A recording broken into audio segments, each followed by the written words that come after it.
Excellent. James already screwed my intro. Welcome to the half. No, it's fine. Welcome to the half flip, everybody. I'm here with beautiful Jamesbot. How you doing? I'm doing fantastic, Gibbs. We had another crazy week of RLCS. We did. And I can't wait to talk all about it. But there is a discussion that we have to have first before we get into this. The half flip, if you guys don't know, is a short form podcast where you can go on twitch.tv/prediction esports to watch it live, normally around 3 p.m. Eastern. This week we had to do it at noon, probably later on in the season. We might have to do it later, but we'll figure it out. The times, just check on Twitter, on myself's Twitter or Jamesbot's Twitter to see when we go live. So it'll be on there. It's also on Spotify and iTunes. The links will be in the descriptions when you are watching this, and it'll be on my YouTube as well as Prediction Esports YouTube. But James. Yes. So people kind of already know because we kind of spoil it with the title, but we have to have a quick half flip or ball chase segment at the start of the show. Okay. All right, James, what do you think of the title of this podcast as the half flip? Half flip or ball chase on this? You know, I'm going to have to half flip on this, Gibbs. So we're not very smart people, me and James. We also are not very good at naming things. James, I'm throwing you under the bus too. You can't say that. It's tough to think of names for things. You can't think of everything. It is very true. So, drum roll, even though everyone already knows what it is now called the pre-flip, which makes so much more sense. It honestly does. Yeah, we're talking about things before it happens, mostly. We don't really recap that much, so we're pre-flipping We're doing next week. For prediction. Exactly. 2 E's. It was right in front of our face. Yes. Exactly. I don't know how we didn't see it. We saw it as a Reddit comment when we announced it. We're like, you know what? That's genius. And then we were like, the 2 E's, even more genius. It just takes us like 10 extra days to become geniuses. The fact that we are doing this for prediction, that was the turn. That was like the point where I'm just like, okay, we have to do it. Yes. Like there was no choice. So we need to find out who that Reddit user was and send him something. There you go. Now, the other thing, this is still pre-flip episode 2. I'm not going to start confusing everyone by recalling this episode 1 or something like that. It's still episode 2. You guys will just know who's been there from the start, how it all began, all right? Simple as that. So we're in pre-flip episode 2. A lot of things to talk about, James. So the first thing we're going to talk about is our must-see games from this past weekend. And I'll start, and I'm going to go with Dignitas Mouse. I thought that series, you don't have to look at numbers for the series. Just watch the play on the field. And we're looking at 2 great teams that should be at the World Championship. It was just phenomenal play by both sides. An incredibly close series. Dignitas reverse sweeps to win 3-2. But even when they were down 2-0, and then I think Game 3 also went to overtime, and I was like, it doesn't really matter if Dig loses this. Like, it's so incredibly close between these guys. And then, of course, Dig ran it all the way back. But I felt like that series was so incredibly competitive, but also well played by both teams. Yeah, it gives me hope for Mouse because I've kind of like I've always been a Mouse fan just because I'm a huge Cookser fan. I love Cooks ever since he did stuff for Gold Rush and getting to hang out with him in real life. I've always been a huge Cooks fan, and I'm always rooting for them. And Speed's a character. I love the guy. But I've always, like at least the beginning of the season, especially even in their wins, I haven't been too encouraged by Mouse. And even though they did get a loss here, with the way they played Dig, I'm feeling a lot more confident about Mouse placing well enough to at least make a champion or world championship run potentially. Sure. Which is it's good. I'm happy about it. And that series just shows you how good Dignitas is as well. Yeah. That was a good pick, Gabe. It's a good pick. Oh, thank you. But my only concern for Mouse is that, like, they showed up, but will they only show up because they're playing Dignitas, right? They have to make sure they show up against the bottom feeders and just destroy them. That's what I need to see now. But again, it was very close, and they will be in that playoff hunt, but, like, they just need to show this week in and week out. That is the main issue so far. But again, incredibly close. Like I think the overall it was 8 goals to 7. So super close series across the board. But Dignitas prevails. Both didn't shoot that well because I thought both defenses were great on both sides. But enough about Dignitas Mouse. What do you got, James? So this was tough for me because I have 2 series that I really want to suggest. So I'll start with my honorable mention. Is the Ghost versus the Susquehanna Sonics. Yeah. The game 5. That one, you just need to watch it for entertainment value, but I'm not going to dive into it. The one that I really want to talk about is the match that I perfectly predicted. Perfectly predicted. 3-1. Barcelona over Reciprocity. That series was crazy. Diva one game had 10 saves. You have to see this series to believe it. It was one of those rare RLCS series where you just are having trouble believing your eyes. You have to watch this Barcelona Reciprocity series. One of the greatest defensive performances from a single player in a series that they win that you've ever seen. It was insane. Plus or minus 35 shot differential, and that team wins the series 3-1. Like, I'm just going to say it's a record until someone tells me it's not, because that doesn't happen. That doesn't happen a lot. Like, a 35 shots alone in 4 games is pretty good, but to be plus 35 shots for Reciprocity, man, I felt crazy. So bad for them, because I felt like they had the good shots, and Diva would save them. Then they would like finally open it up for like, all right, here's their chance. And they hit crossbar, they hit post, or they throw it directly down the middle. I'm like, shooting so close. Shooting was a problem for Reciprocity. But I mean, they still looked very scary. Like they were setting up chances. They had possession. Barcelona is an offensive team. And the thing that I think for Barca fans that they're going to be really happy about is that they've shown that their defense can hold up to scrutiny as well. Yep. So they're a very well-rounded team.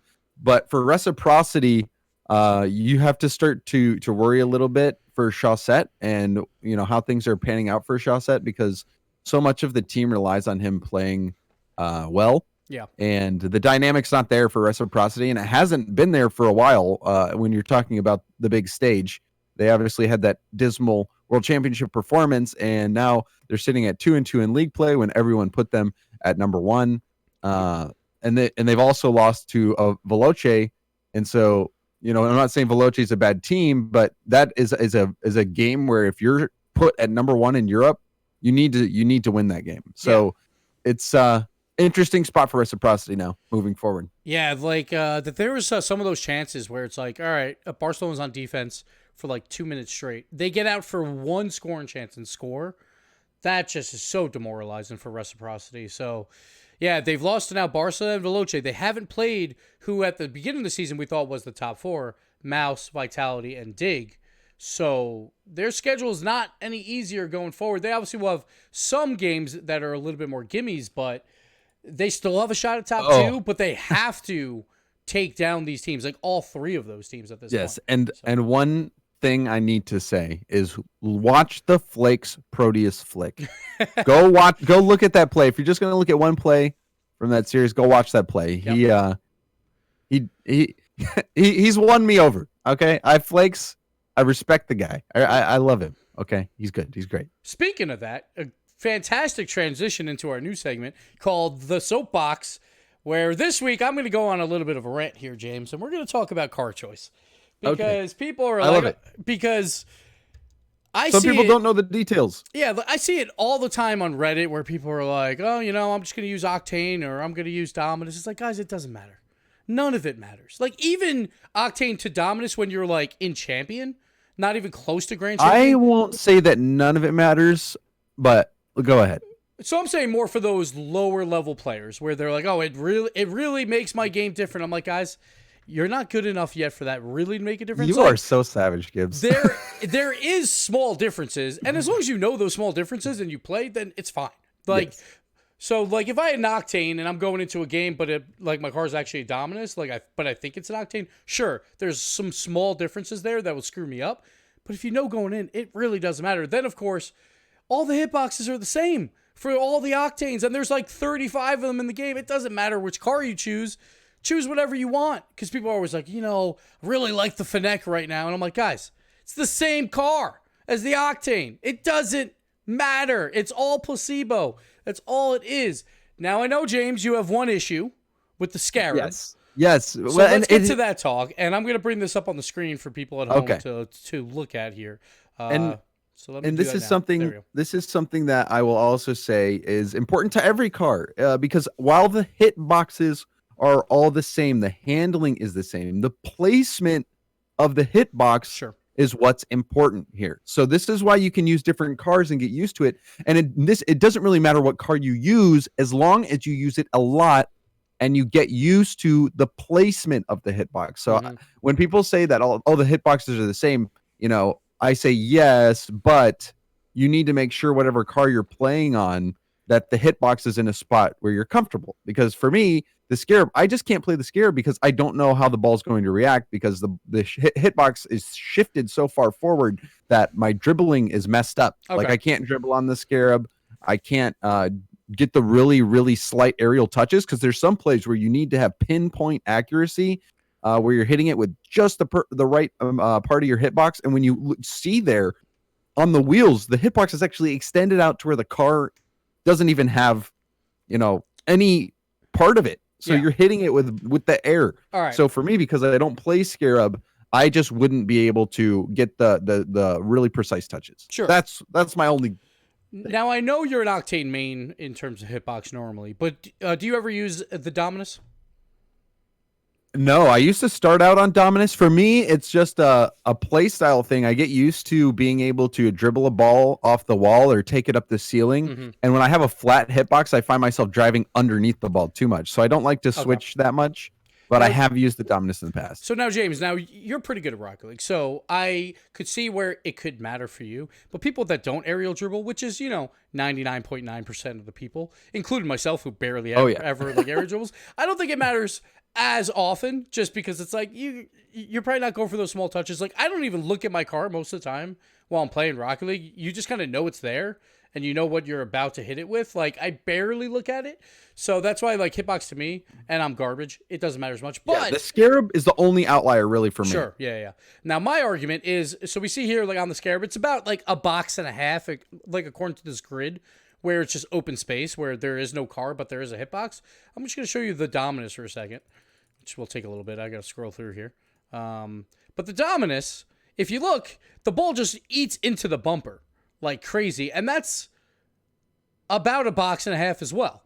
So it's like, I feel like to me, it's different because there's stuff with the there, Dominus, it's inward. Yeah, it's inward. So the fact that it's pushed out into nothing, that's kind of the detractor for me. But I totally agree, and I see what you're saying. And even with the Scarab, and even with the hitbox shift, you can negate it by just practicing it. So that was my point is if you haven't practiced on the Scarab and you're not used to the hitbox shift, then it could negatively affect your ability to dribble the ball and to make plays if you haven't played it a lot. And honestly, when I watched Flakes play on the Scarab, the one series it's the worst series that he's played. Like he played the worst in the series that he used the Scarab.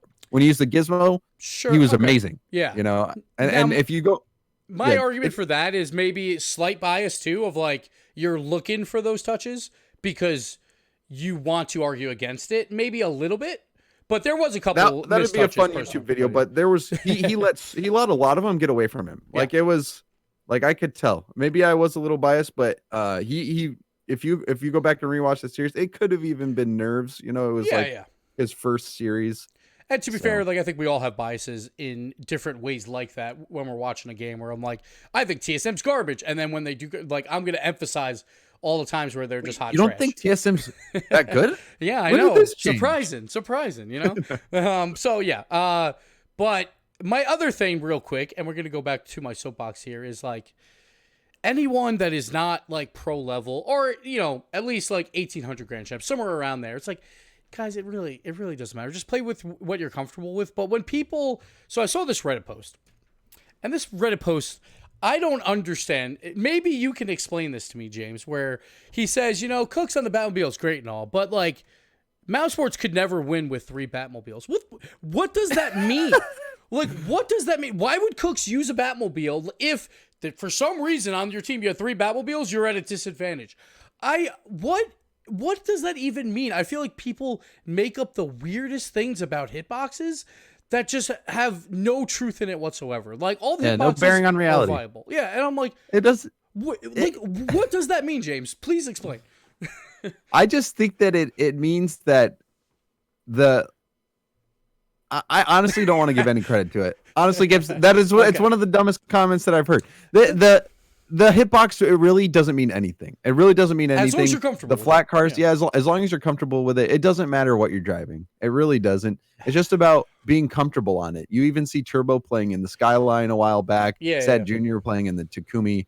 It doesn't matter. It doesn't matter. That's always the thing when people are like, "Oh wow, we have a 3 Dominus team coming up." It's like, please tell me talking points for this, because I don't know any of like, oh, 3 Dominus versus 3 Octane. I wonder how this is gonna go. It's like, it's all the same. Sure, they'll chip the ball a little bit more, or like maybe slightly more power when they twist on the Dominus, maybe slightly, but it doesn't matter when it's 3 Dominus versus 3 Octane. It's like, it doesn't give any advantages anywhere. It's just whatever you're comfortable with. We're finally starting to see people get enlightened, though, Gibbs. I know. Thank you, It's Flakes. finally happening. I do appreciate it from Flakes. I really don't care what car he uses, because I don't, like, it's a good, fun thing to talk about. But at the end of the day, I'm like, all right, well, whatever.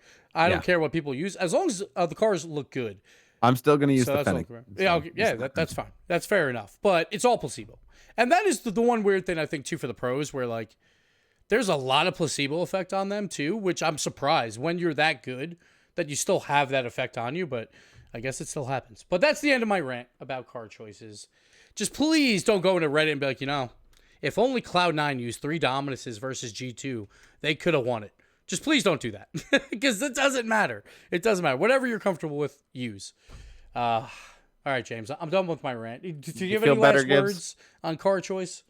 Anything whatsoever? Just to follow your heart, people. Follow your heart. Look at all the cars, and whichever one looks best to you, just use it, and then make it your own. And use the heart antenna as well. Obviously, because that adds to your hitbox. Oh, I actually do have one more thing that I forgot to bring up. Now, James, I am a genius in this hitbox talk here. Real quick. Yeah? I'm going to bring it up. So if you watch the stream here real quick. I have the stream up. Okay. Always. So I am a genius because on the Octane, Octane has a lot of empty space on the top of its hitbox. And you know what fits perfectly? The pigeon topper. I assume the beak is like eaten inside that ball. Like, it's not. No, that's way too big. The hard hat. It's the perfect hitbox for the Octane. I am a genius, and I've always known it. Thank you very much. That's all I have. All right, I'll give you that. The pictures, they don't lie. Exactly. Worth 1,000 words. It's right there. It's right there. The proof is in the pudding. We had some good pudding, by the way, like in the fridge at the caster thing. It was great. It was what? We had pudding? Yeah, there's pudding now. So I didn't know that. Oh yeah, Leaf showed me. It's great. It's fantastic. Dude, Leaf is stashing the pudding. Oh, he probably is. He probably is. All right, we're gonna move on. We're gonna get to our half flip or ball chase segment. Probably a little shorter because we have this big doubleheader this weekend, so we want to talk a lot about those matchups coming up. So let's get into it. I just have 2 for this half flip or ball chase segment. First off, we're going to talk about the top 6. Is it locked for North America, do you think? That would be, the top 6 would be, hold on, let me bring it up. G2, NRG, the Sonics, SSG, E United, and the Knights. No. So I'm thinking Ghost over E United, and I think that's where it's completely locked with no E United, because E United's schedule has been kind of favorable. And in terms of their performance, do you half flip or ball chase with Ghost in that top 6, not E United? I'm definitely half flipping here. I am half flipping. I am half flipping because I don't think E United's going to stay top 6. I think Ghost Gaming is too good. They're going to break into that. Sure. So that's what I mean. Like, Ghost Gaming is already in top 6 in my magical world. What the heck are you talking about? Okay. So is the top 6 locked, James, as G2, Energy, Sonic, Space Station, Pittsburgh Knights, and Ghost? Well, Ghost is 7th right now in the standings. I know they're 7th, James, but I'm saying we already know who our 6 best teams are in North America. Is what I'm saying. I thought you were saying. I'm sorry. I apologize. Okay. All right. That was where my confusion was lying. Yes, I think those are the top teams for sure. Okay. I think Flight is finishing 10th for sure, and I think Cloud9 and Rogue are most likely going to the promotion tournament. Yeah. I think the standings are almost completely accurate, except United is going to fall off and Ghost is going to inch up. And that's my issue right now, or not issue, but I feel like this league play, I just feel like that top 6 is going to dominate that bottom 4 in every one of those matches, where like maybe we'll get one upset here or there, but it just looks like Ghost Gaming, they look incredible. Sure, they're 2 and 3, but they still look like really good compared to like E United, where like they sweep Rogue, but They score 5 goals, and it just doesn't look like they have a lot of offensive pressure still. And that's playing Rogue, who looked terrible. I'm very concerned that, like, yeah, we're locked in already. We have our top 6. I'm ball chasing all the way. Just because, like obviously Rogue, Flight, and Cloud9 I think are out of it almost at this point because E United beat both Cloud9 and Rogue. So E United is the only one that has a shot, but it doesn't look pretty, I think, right now for E United personally. Yeah, I feel bad doubting them because they've swept Rogue and they've swept Cloud9. Sure. But like you said, it's hard to have a ton of confidence when they're also, having pretty one-sided series. However, Ghost and NRG are good teams. Those are the 2 teams that they lost to. So I will keep my finger on the pulse of E United and watch as this progresses. Mm-hmm. And honestly, Ghost could have a lackluster performance. Like I could see Cloud9 even potentially taking Ghost down. I could see you that. Never know. Yeah, you never know. It's possible, but I don't think Ghost is losing to a Rogue. I don't think they're losing. I don't think they're losing to Rogue. Or did they play Flight? I think they already played Flight. Yeah. So right now, E United still has to play G2. They have to play Flight. They have to play the Knights, Space Station, and the Sonics. So my one thing there is if somehow the Sonics come back down, like out of nowhere, maybe, but I doubt it. And then Pittsburgh Knights, if they just completely fall apart. I think that's the only way that E United passes someone. Like, I don't think they pass Ghost. But again, if those upsets happen where, like, I think Ghost would have to lose to both Cloud9 and Rogue for that to happen, and I just don't see that happen. The only way I see it is if Pittsburgh Knights, for some reason, just falls apart. Yeah, and the Knights, they have a relatively favorable schedule, to be honest. Yep. They're going to be playing Cloud9, E United, and Rogue, and potentially the Sonics, who I think still are under risk of kind of cooling off. I think everybody thinks they're overperforming at the moment. Yeah. And if they're not, then it's crazy, like how much they've improved and how they can take it to these RLCS teams. So Knights have a relatively favorable schedule as well. Yeah, but I'm still ball chasing. Definitely, I think, our top 6 is set. I'm with you. Now, I'm with you. Half flipper ball chase Europe, the same exact question. Top 6. And I think this one's more of a lock. Like, I'm going to ball chase right away. That's Dignitas, Vitality, Veloce, Barcelona, Reciprocity, and Mouse Sports. And I have this one as like 95% lock compared to maybe like a 80 to 85% lock in North America. But I'm ball chasing all the way. I'm with you. I'm ball chasing you, ball chasing the ball. Cool. That's how awesome. I'm right behind you, Gibbs, because Europe, the top is so top heavy. Like Dignitas, Vitality, Veloce, Barcelona, there's no way they drop out of the top 6 whatsoever. And then you look at the next 2 teams. It's Mouse and Reciprocity. Yeah. That's the issue, right? Where it's crazy. When we came into the season, like everyone's like, on paper, I feel like there's a top 4, and that was Reciprocity and Mouse. But with Barcelona and Veloce overperforming like this, but it doesn't look like it's going to stop. And for Veloce, they've already beaten all these teams below them. They're at 4-1. Barcelona's at 3-1. Like, you just don't see Reciprocity plus Mouse falling down to these 1-3 or 1-4 teams like Endpoint, TSM, Team Singularity, who we thought was a lock for 7th, but they've looked worse and worse, it seems like, week in and week out, and Monaco. And, like, I have no faith in any of these teams to make a run back for a top 6 spot. Yeah, it's going to be difficult. All of the rival series promoted teams are going to be finishing outside of the top 6 almost certainly. And then TSM was in the promotion tournament last season, and now that they lost Alpha, it kind of makes sense. Europe has been pretty predictable for the most part. It's kind of lived up to our expectations. The only thing that I would say is really different is that Reciprocity isn't as good and Barcelona is much better. Sure. Yeah. The only problem with it being predictable is poor Jesse. He's given away, I think, $3,000 worth of credits by doing that match thing.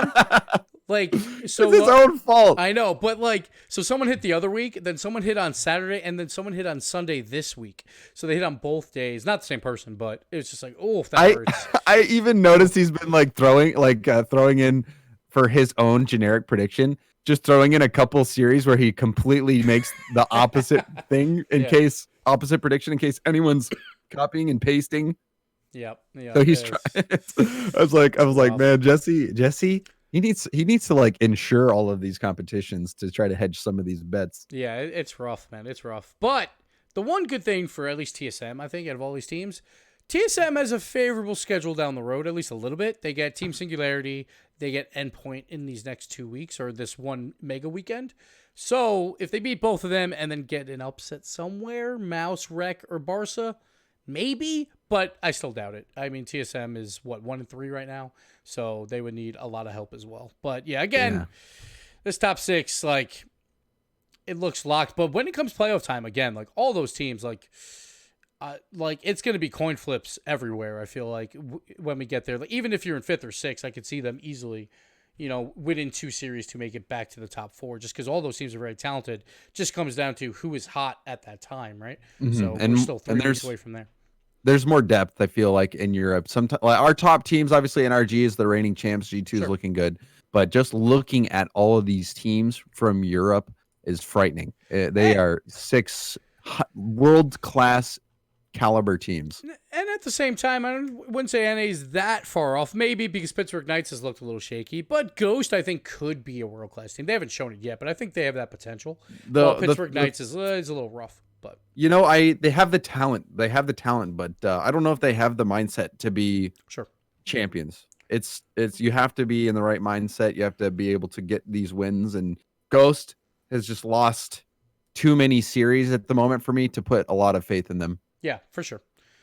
Okay, so that's it for our half flip ball chase segment. We're going to move on to our 50-50, where James, you can brag a little bit here. So if we look at the records from last week, I went 4-3. James went 6-1. And so you know what's bullshit? What? And I'm Tell not me. sure if we're supposed to curse this podcast, but oh well, it happened. You can beep it out. I'm not going to do any editing. Come on. The 2 series I lost on, Ghost versus Sonics.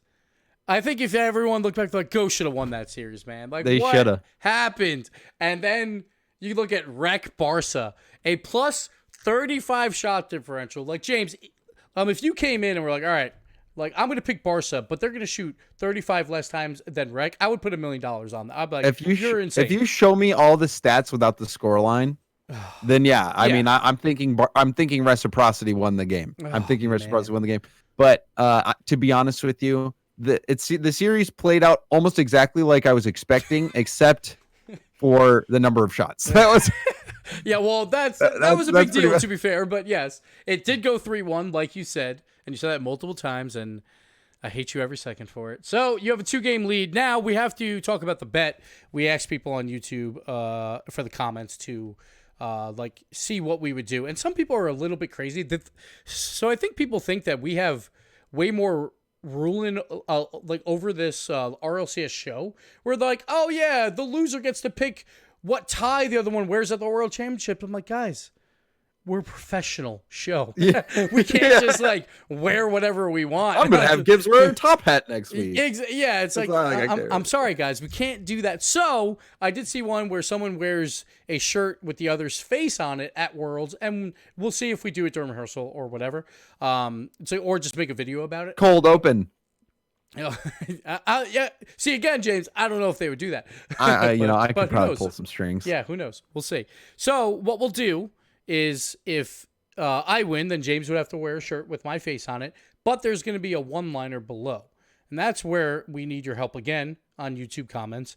What should that one-liner be for me? And then what should that one-liner be for James? So if James wins, I wear a shirt with his face on it with a one-liner below that as well. So let us know what you think. No swear words, nothing that could get us in trouble. Because again, people just want us to do whatever we want on the show. So come up with some good one-liners, and me and James will choose, and then we will have the bet completely settled by next week, and then obviously we'll wait to the end of the season to see what goes down. But on that, James, we got to do some 50-50s for this week. And I got to say, in North America, there's not a lot of great games in terms of games that should be close. I have 2, and that's across the 2 different days. So I have Pittsburgh Knights versus Sonics. Who do you think is going to take that one?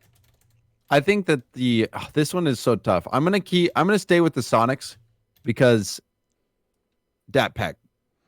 I love honestly Dapper. Even though regardless of how well he plays on the field, he's been playing quite well. Chalk has been playing. He's been having an MVP season. If the Sonics continue to play and get wins. And if they win this here and Shock has another even like decent performance, as long as it's not bad and they get the win, I think Shock he has to be in the conversation for MVP in his rookie season. Absolutely. Like, I don't think anyone's even close to him right now. Because I feel like energy right now, it's been like a little bit extra turbo, but it's still like Garrett and Justin like pull their weight. For G2, you could say J-Naps or Rizzo. I think probably. it's J-Naps right now. Yeah, J-Naps exactly, yeah. is the leader, except he hasn't even had a major week every week. Shock Sure. has had some singular moments that I think propel him to a clear number one. How many did he have every single overtime goal last week? So he basically won every game for them. I felt like I think it was he had the 2 overtime winners, and then one game didn't go to overtime, but he made some big plays I think to get them the win. And that was such a big series. It's against Ghost, who's a team that is talented, and people are expecting to finish near the top. So Shock, clear number one for MVP. So how can I not pick the Sonics in that game? I'm like, I have to go with you too with Sonics. Like, I'm not like completely sold on them still, but obviously Pittsburgh Knights it's kind of like a downhill trend right now. Sure, they had that 1 week where they looked really good against Ghost, but I do feel like it has to be like Reynolds has to play perfect to get AJ involved and all that, and I feel like they can't do that every single week. And so I still worry about Pittsburgh Knights. I'm worrying a lot less, obviously, like about the Sonics because they keep pulling out wins, even though they should have lost last week. But I'm going to go Sonics as well. Now, the other one on Monday is Ghost Gaming versus G2. It's the only other game that I feel like could be close. So who do you got for that? I'm going to go G2 on this. So I'm going G2. So this one I'm scared about, James, because G2, sure, they're 4-0. They haven't played anyone. They've played Pittsburgh Knights. That's it. Out of like the top teams. So, like last season when Ghost played G2, we talked about the stats of like they just bully bad teams, G2. And when they play against good teams, they were not doing as well. And then Ghost wound up taking that series. I'm going to go Ghost here. Now, I think it is an upset. This is your chance. Yeah, this is your chance to. I mean, it's not like the hugest of upsets, but I have to try and catch up here. You got to. Yeah, if this is going to be one where you're going to go against the grain a little bit, I think it makes a lot of sense. For me, being in the lead, I'm just going to take the safe pick. Yeah. I'm going to take the safe pick. G2. Pick the favorites. Yeah. Yeah, they're still the favorite. I love the way G2's playing. JNaps is having a great season. Chicago's having a good season. The only thing that I would say that's holding it back from a great season is his shooting accuracy. At some games has been a little bit challenging, but overall, G2 is the favorite in this matchup. But Ghost easily could see them getting a win here. Yeah, that's my only worry. Just because G2 again, when their playstyle is on, they just look so dominant because they just hold the ball like on the other half and just dominate throughout an entire series. But when they get tested, or at least last season, they started to fall apart. Now, I don't think that they are that bad anymore. I think they will have a top 3 finish for the season. But I'm going to go Ghost because I think Ghost, they have to win a big one at some point, right? Yeah, and Atomic can carry. Atomic can carry. And last week, even though Ghost lost, Illusion was hitting some bangers. He had some very impressive goals. So they have all of the talent. They have all of the pieces to honestly be the best, or if not close to the best team in North America. It's just figuring out all the bigger picture that is holding them back right now. Yeah. All right, James. So because there's only 2 NA games that are kind of close, I want you to pick 2 upsets, and if you get them right, we'll do just one. It'll count as 1 win each. Can I dip into the double header? Yes. So both sides. So week 5 or week 6, in terms of the double header game. So you get to pick 2, and we'll see how they all play out. Okay, so this one is going to sound like a bit of a Pega pick, but I'm going to stick next to my guns. I think Cloud9 has the ability to get the upset over Space Station. I think this is going to be a bounce back week for Cloud9. I've put my faith in them before. It hasn't been rewarded, but I think that it's possible. And honestly, there's not that many upset picks that are available, to be honest. Sure. What else am I going to pick? Am I going to pick E United over G2? No way. No way I'm picking E United over G2. Knights over NRG? No way. All right, so James, how about this? So you picked the first one. I'm going to go C9 over NRG then. Because I do Oh think my gosh. that If that happens, oh my goodness. because I do think like Energy sometimes like whatever that they'll probably smack around PK, but like we're gonna finish top 2. It doesn't matter. Kind of forget that they have to play on Monday. To, like I think Turbo's gonna wake up late and be like, oh man, we gotta play. And like Cloud9, I think they have the potential to win at least against one of these teams. And since you chose Space Station, and I don't want to be the same, I'm gonna choose Energy because why not? Why not? Okay, well that's crazy. I tell you, if either one of us are right, I think we both deserve a big pat on the back. All right, so I'm gonna pick the next one then. I'm trying to think here. Let's see. They're tough. There's not that many There really isn't because you know upset favorites. when E United plays 3 times, it's hard to. You know what? I'll give you the Ghost Gaming over G2. I think with the current status, Gibbs, if you pick that as an upset, I would pass it. You know, it's borderline upset.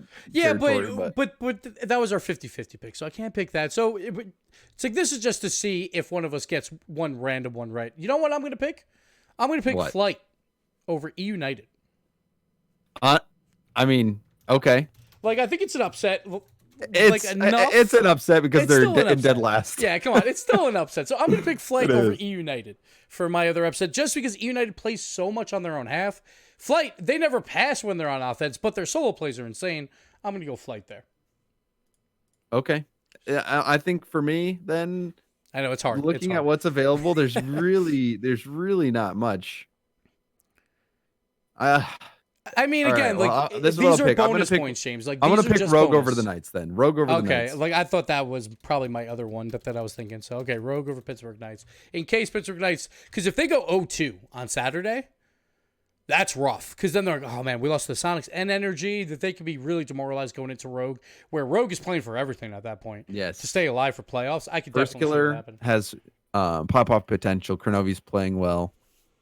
Wonder, I think, is there was still last week. Some of the things on defense we saw from Wonder were questionable. They were questionable.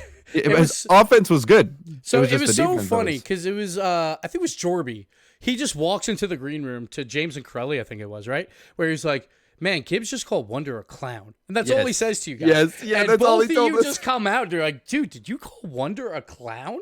I was like, let me at least preface this by saying he was a showman on the field, he was a magician on offense, and a clown on defense. So I didn't directly call him like a party entertainer thing. Exactly. Like, you know, I missed the context. I kind of called him a clown, but it was more because it was, you know, fun wordplay or whatever. You got mainstream media. So, yeah, exactly. Yeah, Jorby just called me out in the green room. I'm like, come on, Jorby, what are we doing here? All right, let's move over to Europe, where there's a couple extra games, actually a decent amount.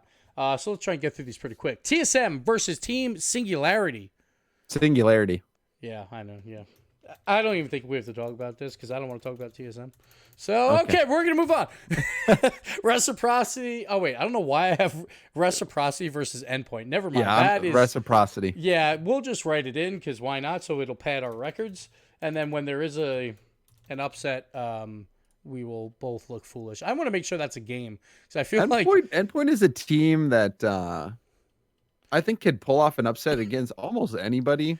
So I think I know why I put that. I was trying to bait you because you hate Reciprocity so much that I was trying to bait you. And also the schedule's been kind of tough to be honest with you. It's been tough for Endpoint. They've played Veloce like that. I think you can say that Veloce is a tough matchup. They're sitting at 4-1 plus 7 game differential, like just same record as Vitality for second place. So they played Vitality, Veloce, and Barca. And honestly, I think those are the best teams in Europe right now. Yeah. And the only team that they haven't, only team that's Vitality not the top they played is ASM. Yeah. I mean, they've already played Vitality. They lost to Vitality. They lost to Veloce. They lost to Barca. And so Endpoint. Reciprocity plays Vitality this week. I'm saying for Endpoint. Oh, Endpoint. I'm sorry. I got you. Okay. My So that's why I'm saying I don't think that you want to discount Endpoint too much in this series because they've had a very tough schedule. So even though they're playing Reciprocity, and in Europe, no games are free. This Endpoint team is still a very dangerous team. Now they're very dangerous. Monaco, I don't think is as dangerous. Oh yeah. So like Endpoint, I think they're the ones that again have a shot to move into that top 6. They have to beat Reciprocity though to have even a case for that. I feel like at this point. So we'll see like if our top 6 are locked or not by that game. But we're both going Reciprocity there for sure. Barcelona versus Dignitas. This one's tough. This is a difficult one, and I think I'm going to keep riding the Barcelona hype train here. All right, all right. I'm going to keep riding the Barcelona hype train. I'm going to give you a chance to catch up. Because obviously I'm going Dig. Obviously. We Yes. already know who this. I'm a Dig fanboy through and through. Barcelona does look good, though, man. My one concern with Barcelona, like, when you have a great defensive performance, I'm like, that's great. But you can't have that every week. If that happens again, 9 times out of 10, you're going to lose. The beautiful thing for me though is that Barcelona a lot of the times isn't going to have to do that. They're a team that if they get out ahead and they're winning the boost game and they're feeling good and feeling speedy, they're a team that will do that to you, where they'll keep the shots coming to you. They'll keep you stuck in your own net. So Barcelona, I love the way they're playing. I think that they're playing near the top. Like I think that they are a contender for top 2, and with a win here, that's going to move that top 2 goal even further up for them. So this will be such a fun match to watch. This is probably the match of the week. Yeah, Dignitas, I think they play a little conservative where they don't use a lot of boost, and I think that is a lot because of who they had to play so far. So even if Barca is trying to take that boost, I think Dig will find ways out of their own half with Astral or Violent Panda doing something. So I think they'll be okay, even if they do get pressured by Barca. And then if they do get counterattacks, obviously probably the best passing team is Dignitas, probably followed right behind by Barca just because of how they've been doing so well. Like Devo's been doing a great job on the passing side. So he really has.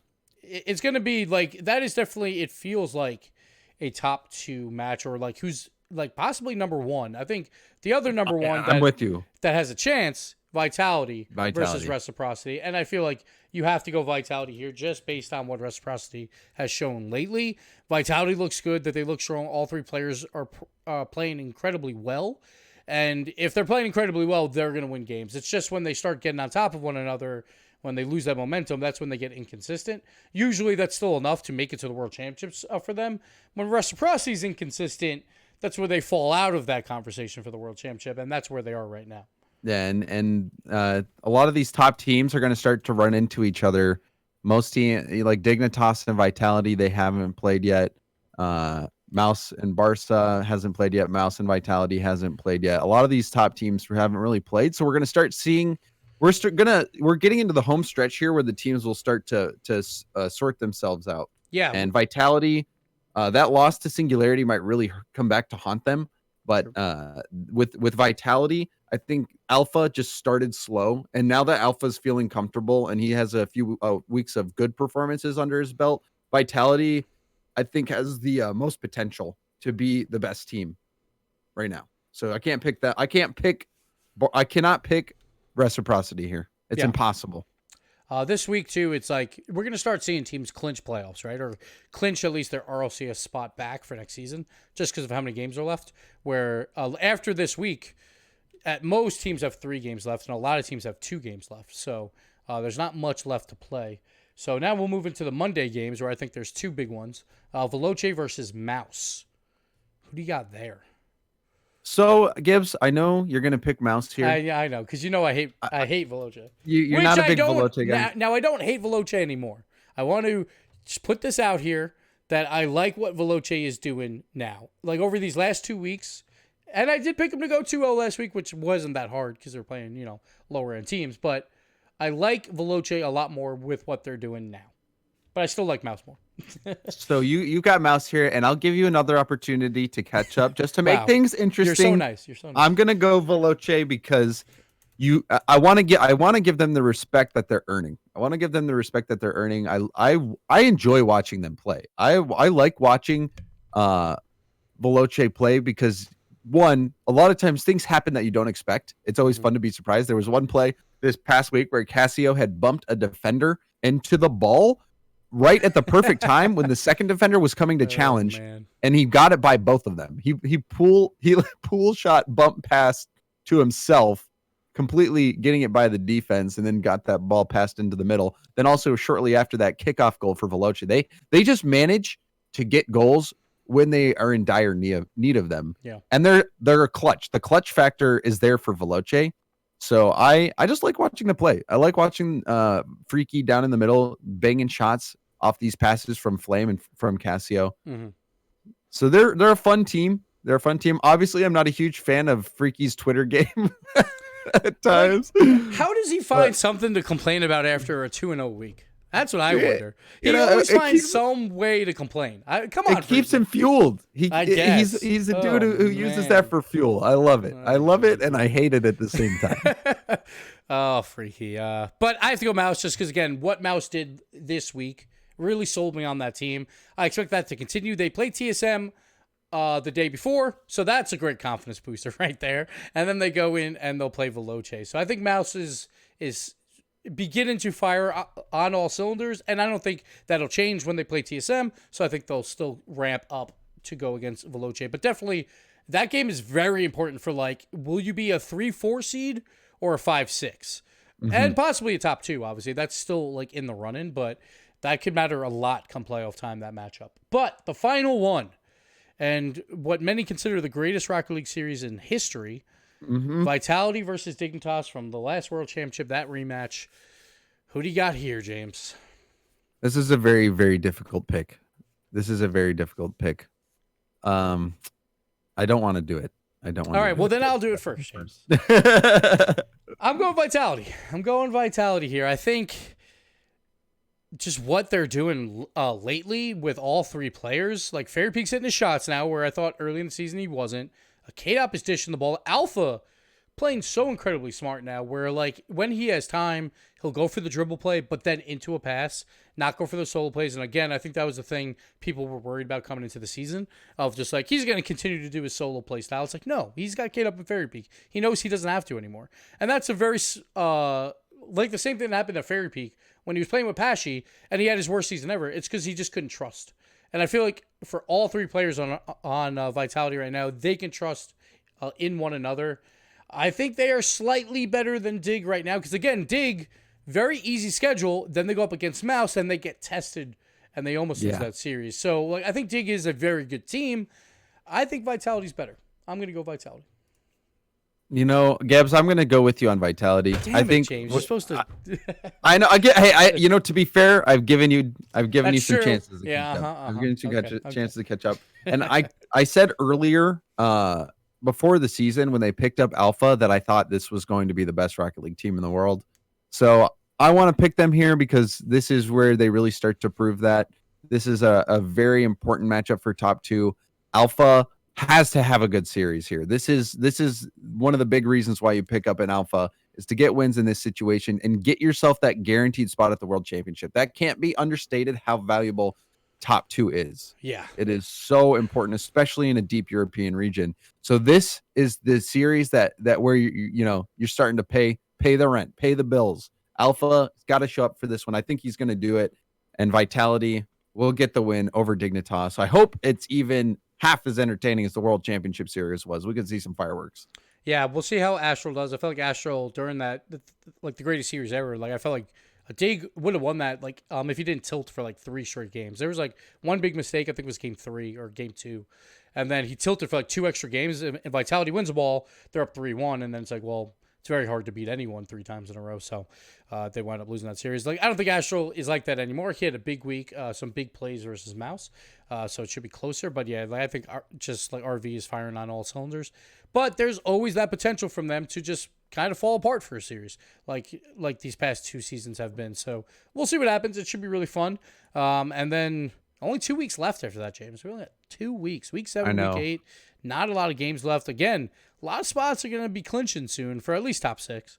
It's been fun seeing how the league play has been shaping up. For the most part, exactly as expected, I would say. The only thing for us that wasn't really as expected is we didn't think the Knights and Ghosts were going to be struggling as much as they are, and we didn't think Sonics would be doing as well. I think that's the only surprising thing so far this league play. Yeah. And maybe how bad Cloud9 has been. Like I think Barca and Veloce as well being like doing this well, I think has been a slight surprise. But I think like pretty much everyone had them top 6 anyway, so it doesn't change things too much unless they do finish top 2. But yeah, it's gonna be a good run, an exciting run at the end. Make sure you guys tune in Saturday, Sunday, and Monday. We're working overtime, James. Yep. Working But overtime. you know ready? what? You know what? I told them that it's triple my rate. Oh, true. I I forgot. said of it's that. triple my rate, and I want a black SUV picking me up, tinted windows, and make sure that that thing's loaded with gushers.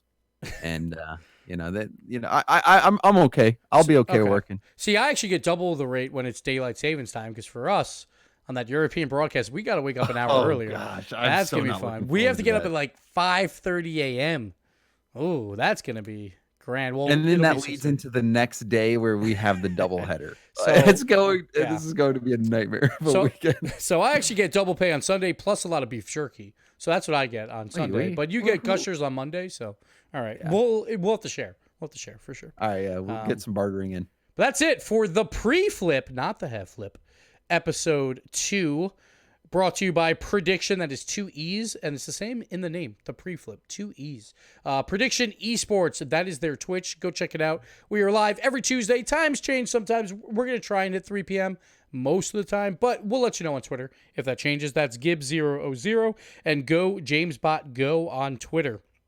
And then besides that, YouTube, Prediction Esports as well, 2 E's, and my YouTube, Gibbs00. So you can check out the show there for all the fun live stuff where we talk about the hitboxes, which probably be a little bit valuable to look at there. But it's also on iTunes and Spotify. So definitely download those and just listen on the go. Because honestly, there's not a ton of visual components. And I'm the only one so far with a webcam. And we just want to see Jamesbot with webcam. So Yeah, I'll have it set up soon. no worries. I spent all yesterday on the phone with Comcast. It was not good.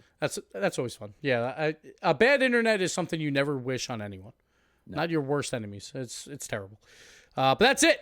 The pre-flip episode 2 in the books. We'll see you this weekend for RLCS, and we'll see you next Tuesday for another episode. Thanks, James. Thank you, Gibbs. Bye. Bye.